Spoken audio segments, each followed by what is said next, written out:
नमस्कार दोस्तों, this is Sonu Ahlawat और फाइनली आप लोगों की हैवी डिमांड पर लेकर आ चुका हूं एसएससी एमटीएस एग्जाम को क्रैक करने के लिए पावरफुल स्ट्रेटजी। देखिए फ्रेंड्स, फिलहाल आपके पास जितना भी टाइम बचा हुआ है, अगर आप इस स्ट्रेटजी को फॉलो करते हुए प्रिपरेशन करते हो तो डेफिनेटली आप अपने अंदर काफी जबरदस्त इंप्रूवमेंट देखोगे और आप काफी कम टाइम में अपने आप को 100% प्रिपेयर कर लोगे इस एग्जाम को क्रैक करने के लिए। बस जरूरी है कि आप इस स्ट्रेटजी को स्टेप बाय स्टेप फॉलो करो।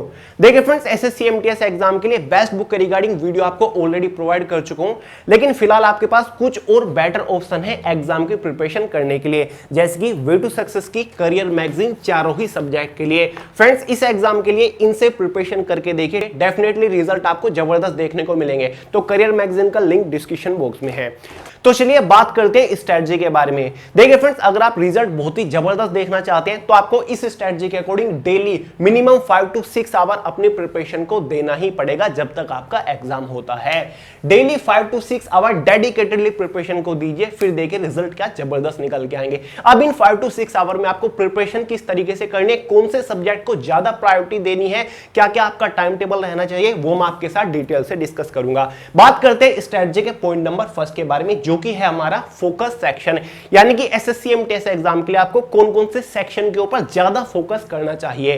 सेक्शन नंबर फर्स्ट है हमारा general English. Friend, general English SSC MTS के एग्जाम में सबसे ज्यादा कॉम्प्लिकेशन क्रिएट करता है और ज्यादातर स्टूडेंट जनरल इंग्लिश में ही नीचे रह जाते हैं, काफी कम स्कोर कर पाते हैं। तो मेरा सजेशन आपके लिए यही है कि अगर आप रीजनिंग वगैरह के ऊपर, मैथ्स के ऊपर ज्यादा फोकस डाल रहे हो तो उसको थोड़ा कम करके फिलहाल जनरल इंग्लिश के ऊपर अपना फोकस शिफ्ट कर दीजिए। इसमें थोड़ा डेडिकेटेडली प्रिपरेशन करना शुरू कर दीजिए। इंग्लिश की कैसे प्रिपरेशन करनी है वो मैं आपको आगे बता ही रहा हूं।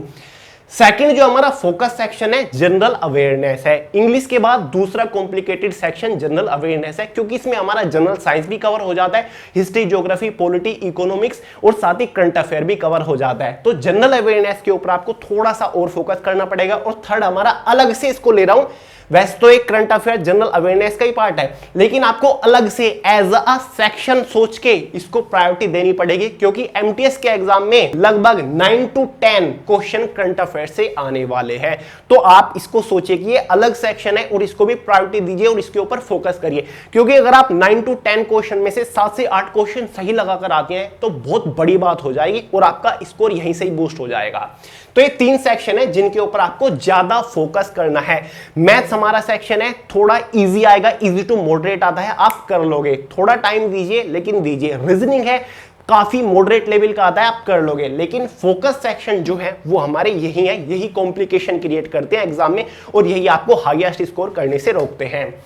बात कर लेते हैं इंग्लिश सेक्शन जो है, इसके प्रिपरेशन कैसे करनी है, इसकी क्या स्ट्रेटजी रहनी चाहिए। देखिए फ्रेंड्स, इंग्लिश सेक्शन को आप 2 पार्ट में डिवाइड कर लीजिए, जिसमें से एक हमारा वोकैबुलरी वाला पार्ट हो जाएगा, जिसमें one word substitution, antonym, synonym, idiom phrase आ जाता है। ठीक है, ये वोकैबुलरी सेक्शन हो गया।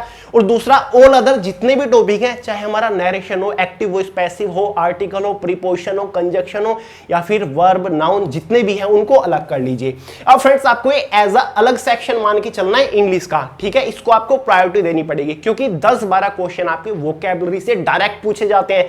2 क्वेश्चन वन वर्ड सब्स्टिट्यूशन से आएंगे, 2 question antonym, 2 question सिनोनियम, 2 question idiom phase. तो आपको जब भी इंग्लिश के प्रिपरेशन करने बैठो आप डेली, तो आपको पहले वोकैबुलरी के ऊपर फोकस करना है। ठीक है, और प्रॉपर नोट्स बनाते हुए चलना है। इंग्लिश की प्रिपरेशन करने का सबसे बेटर तरीका यही है कि जितनी आप वोकैबुलरी, आधा घंटे वोकैबुलरी के ऊपर फोकस कर रहे हो, तो जो जो वोकैबुलरी आपने पढ़ी उनको सबको नोट करते हुए चलिए और अगले दिन को प्रॉपर रिवाइज करिए। वोकैबुलरी को एज अ अलग सेक्शन मान के चलिए और जो ऑल अदर टॉपिक है उनको बाद में पढ़िए। पहले डेली वोकैबुलरी के ऊपर फोकस किया और फिर ऑल अदर टॉपिक आपने पढ़े। और जो इंग्लिश का पढ़ने का तरीका होता है वो यही होता है, इसमें रूल होते हैं। अगर आप नरेशन पढ़ रहे हो, बहुत सारे रूल उसमें लगेंगे, एक्टिव वॉइस, पैसिव वॉइस में रूल लगेंगे। तो प्रॉपर नोट्स बनाते हुए आपको चलना है कि अगर मैं एक्टिव पैसिव वॉइस पढ़ रहा हूं तो इसमें कौन कौन से रूल लग रहे हैं, कैसे कैसे क्वेश्चन सोल्व होते हैं, उस तरीके से आपको करते हुए चलना है। और सबसे जरूरी बात, इंग्लिश थ्योरेटिकल तरीके से नहीं पढ़ी जाती। अगर आपने कोई भी टॉपिक कवर कर लिया तो ज्यादा से ज्यादा आपको क्वेश्चन के ऊपर प्रैक्टिस करनी पड़ेगी। टॉपिक वाइज क्वेश्चन के ऊपर प्रैक्टिस करिए और साथ ही मिक्स क्वेश्चन के ऊपर प्रैक्टिस करिए, मतलब जो सभी टॉपिक्स मिक्स होते हैं, तो ये काम आपको करना पड़ेगा। इस तरीके से आपको प्रिपरेशन करनी है इंग्लिश की, तभी बात बनेगी। हार्डकोर प्रैक्टिस आपको क्वेश्चन के ऊपर करनी पड़ेगी टॉपिक वाइज, ना कि थ्योरेटिकल आपने पढ़ लिया, समझ लिया और आप आगे बढ़ गए। और नोट्स बनाना है, क्योंकि एग्जाम से पहले दिन आपको वो सभी रूल आपको रिवाइज करके जाना है। तो फ्रेंड्स, ये हो गया हमारा इंग्लिश सेक्शन। सेकंड आता है हमारा जनरल अवेयरनेस कॉम्प्लिकेटेड सेक्शन, जो मैंने आपको बताया। इसके प्रिपरेशन कैसे करें, इसको भी दो तरीके से आपको पढ़ना है। जनरल अवेयरनेस एक आपको थ्योरेटिकल तरीके से पढ़ना है, यानी कि कोई भी टॉपिक है, इतिहास आप पढ़ रहे हो थ्योरेटिकल तरीके से, यानी कि आप टॉपिक वाइज पढ़ रहे हो, स्टोरी की तरह पढ़ रहे हो, या फिर आप थ्योरेटिकल में ही हमारा लेक्चर, यानी कि किसी टॉपिक को लेक्चर देख के आप क्लियर कर रहे हो, फिर कोचिंग वगैरह में क्लियर कर रहे हो। एक तो तरीका ये हो गया। दूसरा तरीका होता है हमारा ऑब्जेक्टिव टाइप, यानी कि जो टॉपिक आपने पढ़ा है उनसे रिलेटेड ज्यादा से ज्यादा ऑब्जेक्टिव क्वेश्चन के ऊपर प्रैक्टिस करो, या फिर टॉपिक वाइज जो प्रीवियस ईयर एग्जाम में पूछे जा चुके हैं उन क्वेश्चन के ऊपर आपको प्रैक्टिस करनी है। दोनों तरीके से आपको प्रिपरेशन करनी पड़ेगी। अगर पूरा थ्योरेटिकल सेक्शन आपका कवर है, पूरा जीके थ्योरेटिकल तरीके से आपने पढ़ा हुआ है, मतलब धुंधला धुंधला आपको याद है, आपने लेक्चर वगैरह देख रखे हैं, तो इसको छोड़कर आप ऑब्जेक्टिव क्वेश्चन के ऊपर प्रैक्टिस करिए। ज्यादा से ज्यादा टॉपिक वाइज ऑब्जेक्टिव क्वेश्चन लगाइए, जितना ज्यादा हो सके। और इसीलिए हमने अपनी ये बुक निकाली थी, जिसमें लगभग 3000 के आसपास टॉपिक वाइज ऑब्जेक्टिव क्वेश्चन है। इससे प्रैक्टिस करिए, आप जीके में कभी भी पीछे नहीं रहोगे, ये गारंटी है। ठीक है फ्रेंड्स, तो ये आपका तरीका होना चाहिए प्रिपरेशन का। कैसे प्रिपरेशन करनी है, कितना घंटा कौन से सब्जेक्ट को दे, आगे बता रहा हूं, देखते रहिए। Third complicated section current affair, मैंने आपको बताया था। करंट अफेयर आपको क्या करना है, करंट अफेयर को डेली टाइम मत दीजिए, ये थोड़ा सा टाइम वेस्टिंग हो जाता है। जो लोग डेली मॉर्निंग में उठ के 2-2, 3-3 घंटा करंट अफेयर के ऊपर देते हैं, वो बिल्कुल यूजलेस है, मेरे हिसाब से वो काम नहीं करेगा। आपको वीक में 3-4 घंटा, संडे पकड़ लीजिए, मंडे, सैटरडे, कोई भी एक दिन 3-4 घंटा डेडिकेटेडली करंट अफेयर को दे दीजिए, आपका काम हो जाएगा। डेली फोकस करने की जरूरत नहीं है। और जितना हो सके करंट अफेयर को टॉपिक वाइज पढ़िए, जिसमें होता है ना इंपोर्टेंट योजनाएं, एक दिन सभी कवर कर लीजिए बैठ के 1-2 घंटा, एक दिन सभी इंपोर्टेंट डेट्स कवर कर लीजिए, एक दिन सभी फेस्टिवल इंपोर्टेंट बुक्स 2021-20 में लिखी हुई वो कवर कर लीजिए, जितने भी समिट्स हैं वो कवर कर लीजिए, अवार्ड से एक दिन कवर कर लीजिए, साथ ही जितने भी सम्मेलन हो रहे हैं, स्पोर्ट हो रहे हैं, उनसे रिलेटेड नियुक्तियां हो रही हैं, वो कवर कर लीजिए। और बाकी मिक्स में आपको एवरी संडे शाम 5 बजे दी करंट अफेयर शो प्रोवाइड करता हूं, उसको फॉलो करते रहिए। काफी सारे लोग क्वेश्चन पूछते रहते हैं कि भैया एमटीएस एग्जाम के लिए करंट अफेयर्स कब से कब तक का पढ़े, तो आप केवल लास्ट 6 मंथ के करंट अफेयर के ऊपर ही फोकस करें, उससे पीछे नहीं जाएगा। एसएससी के एग्जाम में लगभग नवंबर, दिसंबर, जनवरी, फरवरी, मार्च, अप्रैल, मई, जून तक के करंट अफेयर को कवर कर लीजिए, आपका काम हो जाएगा, एक भी क्वेश्चन नहीं बचेगा। ठीक है, तो लास्ट 6 मंथ के ऊपर ज्यादा फोकस आपको करना है। तो फ्रेंड्स, ये हो गए हमारे सेक्शंस। अब बात करते हैं स्ट्रेटजी के पॉइंट नंबर 2 के बारे में, जो कि है हमारा प्रीवियस ईयर क्वेश्चन पेपर। और कौन से क्वेश्चन पेपर, एसएससी के। देखिए फ्रेंड्स, आजकल मार्केट के अंदर बहुत सारी बुक अवेलेबल है जो कि स्पेशली एसएससी के प्रीवियस ईयर क्वेश्चंस प्रोवाइड करते हैं। जैसे कि किरण पब्लिकेशन की बुक है, लास्ट 20 ईयर के क्वेश्चन प्रोवाइड करेगी। जैसे कि राकेश यादव जी की बुक है, ये भी लास्ट 20 एसएससी को क्वेश्चन प्रोवाइड करेगी। घटना चक्र है, उसमें भी एसएससी के आपको प्रीवियस ईयर क्वेश्चन मिल जाएंगे। तो यहां पर आपको सभी प्रीवियस ईयर क्वेश्चन के ऊपर फोकस करना है, जितना बेटर हो सके टॉपिक वाइज करिएगा। ठीक है, जैसे कि जी के आप पढ़ रहे हो तो हिस्ट्री के सभी प्रीवियस ईयर क्वेश्चन कवर कर लिए, ज्योग्राफी के सभी प्रीवियस ईयर क्वेश्चन कवर कर लिए, पढ़े भी, एक्सप्लेनेशन भी देखी और खुद भी सोल्व करने की कोशिश की। फिर आपने पॉलिटी के कवर कर लिए, ऐसे ही मैथ का परसेंटेज कवर कर लिया, प्रीवियस ईयर का एवरेज कवर कर लिया। तो आपको ऐसे topic wise previous year question को कवर करते हुए चलना है। ठीक है, तो ये बेटर तरीका है। और ना कि केवल एमटीएस के, बल्कि एसएससी सीएचएसएल हो, एसएससी स्टेनो हो, एसएससी सीजीएल तक के आपको कवर करने की कोशिश करनी चाहिए, तभी तो बेटर रिजल्ट निकल के आएगा। इजी के पीछे सब पड़े रहते हैं, थोड़ा टफ करिए तभी तो रिजल्ट धांसू वाला निकल के आएगा। तो ये काम आपको जरूर करना है अपनी एग्जाम से पहले। आई होप यार इतना टाइम आपको मिल गया, 3 से 4 महीने जा चुके हैं। अब केवल आप प्रीवियस ईयर के ऊपर अगर फोकस करते हो तो मेरे हिसाब से तो ज्यादा बेटर होगा। ऑलमोस्ट सभी स्टूडेंट्स के सभी टॉपिक कवर हो चुके होंगे, मैं ये मान के चल रहा हूं। थर्ड मोस्ट इंपोर्टेंट टॉपिक है हाउ टू प्रिपेयर। अब बात आती है कि प्रिपरेशन करनी कैसे है सब्जेक्ट की, किसको कितना टाइम देना है और किस तरीके से पढ़ें। देखिए फ्रेंड्स, सबसे पहला काम आपका ये है, सब्जेक्ट वाइज आपको सभी अनकवर्ड एंड साथ ही वीक टॉपिक निकाल लेने हैं सब्जेक्ट वाइज। सबसे पहले देखिए मैथ्स को। कौन कौन से टॉपिक अनकवर्ड है जो कि अभी तक आप कवर नहीं कर पाए, उनको एक नोट कर लीजिए। साथ ही वीक टॉपिक कौन से हैं जिनको यार आप हमेशा इग्नोर करते हो, ऐसे टॉपिक जिनसे रिलेटेड आप क्वेश्चन सोल्व नहीं कर पाते, उन सभी टॉपिक को निकाल लीजिए। अब लास्ट फाइनल स्ट्रेटजी मैंने लिखा होगा, ये फाइनल की है। अब तक जो आपने प्रिपरेशन की बहुत ही बेटर है, फाइनल में हमें क्या क्या कमी नहीं छोड़नी वो इस स्ट्रेटजी में हम बात कर रहे हैं। ठीक है, सभी अनकवर्ड सब्जेक्ट वाइज आपने टॉपिक निकाल लिए और सभी जो वीक टॉपिक है जो आपसे नहीं आते वो आपने निकाल लिए, एक नोट कर लिए। ठीक है, अब आपको उन्हीं से प्रिपरेशन करते हुए चलनी है। ये नहीं कि आप पूरा सब्जेक्ट पूरा सिलेबस दोबारा से शुरू कर दो, नहीं। अनकवर्ड और जो टफ टॉपिक है जो इग्नोर करते हो, जो वीक है, उनको आपको कवर करना है। और एक स्ट्रेटजी फॉलो करनी है आपको, कवर 2 सब्जेक्ट पर डे। एक दिन में आपको अपने एग्जाम तक केवल मैक्सिमम 2 ही सब्जेक्ट कवर करने हैं, इससे ज्यादा कवर करने की कोशिश मत करिएगा। ठीक है, 2 सब्जेक्ट आपको पढ़नी है एक दिन में। अब काफी सारे ओवर स्मार्ट लोग बोलेंगे कि भैया कैसे सिलेबस कवर हो जाएगा यार, 1 महीने के अंदर अगर 2 सब्जेक्ट लेंगे, 4 सब्जेक्ट अगर लेके चलेंगे तभी तो कवर होगा। क्यों होगा? 2 सब्जेक्ट आप दे रहे हो एक दिन में, टाइम भी तो ज्यादा दे रहे हो, तो कम समय में नहीं कवर हो जाएगा। तो 2 ही सब्जेक्ट कवर करिएगा। एक से ज्यादा सब्जेक्ट कवर करने की कोशिश करोगे तो माइंड में कॉम्प्लिकेशन आएगी, कंफ्यूजन आएगी और जो भी पढ़ोगे वो सब कुछ निकल जाएगा। तो 2 टॉपिक के ऊपर 2 सब्जेक्ट के ऊपर डेडिकेटेडली फोकस करना है। अब फ्रेंड्स, पहला दिन आता है आपका, कोई भी प्रिपरेशन करना आप शुरू कर रहे हो। शुरू में मैंने आपको बताया था कितना घंटा, 5 से 6 घंटा। मान लीजिएगा कि आप डेडिकेटेडली 6 आवर प्रिपरेशन को दोगे। अब लगातार 6 घंटे तो आप नहीं पढ़ोगे, तो उसको टाइम को स्लॉट में डिवाइड कर लीजिए। एक हमारा 2 आवर का टाइम स्लॉट हो गया, एक और 2 आवर का हो गया और एक और हमारा 2 आवर का हो गया। जो पहला 2 आवर का टाइम स्लॉट है मॉर्निंग वगैरह में 10 से 12 के आसपास आप रख लीजिए। उसमें आपने कोई भी सब्जेक्ट पढ़ लिया, जनरल अवेयरनेस पकड़ लिया, 2 घंटा डेडिकेटेडली जनरल अवेयरनेस को दो। उसमें आप लेक्चर वगैरह देख रहे हो, देख सकते हो।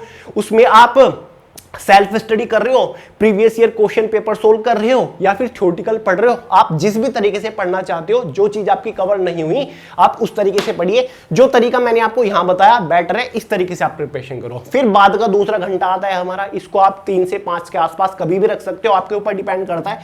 उसमें कोई भी दूसरा सब्जेक्ट ले लीजिए, मैथ एग्जाम्पल के तौर पर मैंने लिया है। डेडिकेटेडली मैथ्स को दीजिए, पढ़िए डेडिकेटली, जितना बढ़िया तरीके से हो सके, फोकस के साथ, 100% कॉन्सेंट्रेशन के साथ। अब बचता है लास्ट का 2 आवर। जितना ज्यादा हो सके इसको नाइट में लेने की कोशिश करिए। ठीक है, नाइट में लगभग 8 से 10 के आसपास आपने 2 आवर रख लिया। इसमें आपको क्या करना है, मैंने तो अभी बताया कि एक दिन में 2 ही सब्जेक्ट कवर करनी है। फिर इस 2 घंटे में क्या करना है, इस 2 घंटे में आपको जो कॉम्प्लिकेटेड सेक्शन है इनमें से आपके अकॉर्डिंग, अगर आपको मैथ टफ लगता है थोड़ा सा, तो आप लास्ट के 2 घंटे में मैथ्स को दीजिए, नाइट वाले 2 घंटे में। अगर आपको जीएस टफ लगता है, आपको लगता है कि मैथ्स तो मेरा कवर हो रखा है, जीएस अभी कवर नहीं हुआ है और सुबह में सेटिस्फाइड नहीं हुआ है जीएस को पढ़ के एक बार, और मुझे डीप रिवीजन या फिर थोड़े और टॉपिक कवर करनी चाहिए, तो आपको नाइट वाले में जीएस को ले लेना है। तो जोन सा भी कॉम्प्लिकेटेड हो आपके अकॉर्डिंग नाइट में, उसको आपको ले लेना है, बहुत बेनिफिट मिलेगा। वो सब्जेक्ट आपका 4 घंटे की मेहनत हो जाएगी एक ही सब्जेक्ट के ऊपर, और जो इजी सा जो आपको आता ही है, जो आपके अकॉर्डिंग कॉम्प्लिकेटेड नहीं है, वो 2 घंटा है। ठीक है, तो ये जो कॉम्प्लिकेशंस है वो यहां पर कवर हो जाएगी सारी। ठीक है, तो इस तरीके से आपको प्रिपरेशन करनी है।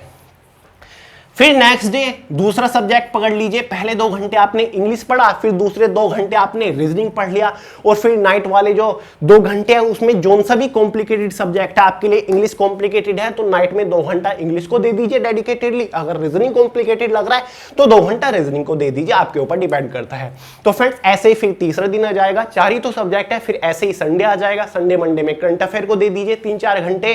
ठीक है, टाइम बचे संडे में तो जिस चीज की कमी रह गई हो उसको पूरा कर लीजिए, जो टॉपिक अच्छे से कवर नहीं हुआ उसको एक बार और रिवाइज कर लीजिए, कंप्लीट सिलेबस को रिवाइज करने की कोशिश करिए जो आपने पूरे हफ्ते पढ़ा। तो इस तरीके से आपको मैनेज करते हुए चलना है जब तक आपका एग्जाम होता है। देखिए मिनिमम यार 1 महीना तो आपके पास है ही, बाकी सिचुएशन के ऊपर डिपेंड करता है कि सिचुएशन कितनी जल्दी कंट्रोल आती है और आपका एग्जाम कब तक होता है। तो आपको बस प्रिपरेशन के ऊपर फोकस करना है, वो सब कुछ छोड़ दीजिए, एग्जाम जरूर होगा। फाइनल में बात करते हैं 4th पॉइंट के बारे में। काफी लोग यही सोच रहे हो कि भैया ने मॉक पेपर तो बताया ही नहीं, हमेशा बताते हैं। लास्ट 15 डेज जब आपके 15 दिन बच जाए, एग्जाम डेट आ जाए, एडमिट कार्ड वगैरह आ जाए और आपको पता चल जाए कि 15 दिन बचे हैं, तो आपको मॉक पेपर के ऊपर काम करना है। दिन में 2-2, 3-3 मॉक पेपर सोल्व करिए। एग्जाम से 15 दिन पहले। देखिए और कोई एग्जाम होता है एसएससी, सीएचएसएल, सीजीएल, तो मैं ये बोलता कि एक महीना पहले मॉक लगाना शुरू कर दीजिए, लेकिन बात एमटीएस एग्जाम की हो रही है, इसका लेवल थोड़ा अलग ही होता है, तो इसलिए मैं बोल रहा हूं पहले तो ऐसे प्रिपरेशन करिए, लास्ट 15 डे पर मॉक पेपर के ऊपर काम करना शुरू कर दीजिएगा, और लास्ट 15 डेज पर जब आप मॉक पेपर सोल्व कर रहे होंगे ज्यादा से ज्यादा, साथ ही आपको रिवीजन भी करते हुए चलना है। इसका बेनिफिट ये होगा, मॉक पेपर आप सोल्व करोगे, आपको अपनी कमियों का पता चलता जाएगा कि फिलहाल मैं यहां पर वीक हूं, ये सेक्शन मेरा वीक है, ये टॉपिक मेरा वीक है, मैं टाइम को मैनेज नहीं कर पा रहा हूं क्वेश्चन को सोल्व करने की स्पीड के साथ, तो इस चीज को मुझे सुधारना है, और आप अपनी रिवीजन में उस चीज को सुधार लोगे। ठीक है, तो 15 दिन तक आपको मॉक पे ऊपर काम करना है, ऑफलाइन या फिर ऑनलाइन। और आपको पता ही है वे टू सक्सेस ने अपना मॉक टेस्ट सीरीज भी लॉन्च कर दिया, डिस्क्रिप्शन बॉक्स में मिल जाएगा, हिंदी इंग्लिश दोनों ही लैंग्वेज में अवेलेबल है, और जो करियर मैगजीन आपको स्टार्टिंग में दिखाई थी वो भी हिंदी इंग्लिश दोनों ही लैंग्वेज में अवेलेबल है। तो फ्रेंड्स ये है मेरे हिसाब से सबसे पावरफुल स्ट्रेटजी, एक डिसिप्लिन स्ट्रेटजी मैंने आपको बताई है। प्रिपरेशन तो सब लोग करते हैं और सब यही सोचते हैं कि मैं सबसे बेटर तरीके से प्रिपरेशन कर रहा हूं, लेकिन प्रिपरेशन करने के मेथड में अगर आप डिसिप्लिन है, आप प्रॉपर फॉलो करते जा रहे हो, तो यार उसका रिजल्ट अपने आप में जबरदस्त देखने को निकलता है। तो आप इसका स्क्रीनशॉट भी ले सकते हैं, देख लेना किस किस तरीके से आपको प्रिपरेशन करनी है, कौन से सब्जेक्ट को किस तरीके से पढ़ना है, कितना स्ट्रेस डालना है। तो चलिए फ्रेंड्स, बात रही टॉप स्कोरिंग टॉपिक की, भी काफी सारे लोग की डिमांड आ रही थी कि भैया सभी सब्जेक्ट के टॉप स्कोरिंग टॉपिक बताइए एमटीएस एग्जाम के लिए, तो अगर काफी सारे लोगों ने कमेंट की तो नेक्स्ट वीडियो उसी के ऊपर आ जाएगी। तो चलिए इस वीडियो में इतना ही था। अगर वीडियो पसंद आई हो लाइक करिएगा, दोस्तों के साथ शेयर करिएगा, चैनल को सब्सक्राइब करना मत भूलिए। मिलते हैं अगली वीडियो में बहुत जल्द, तब तक के लिए जय हिंद।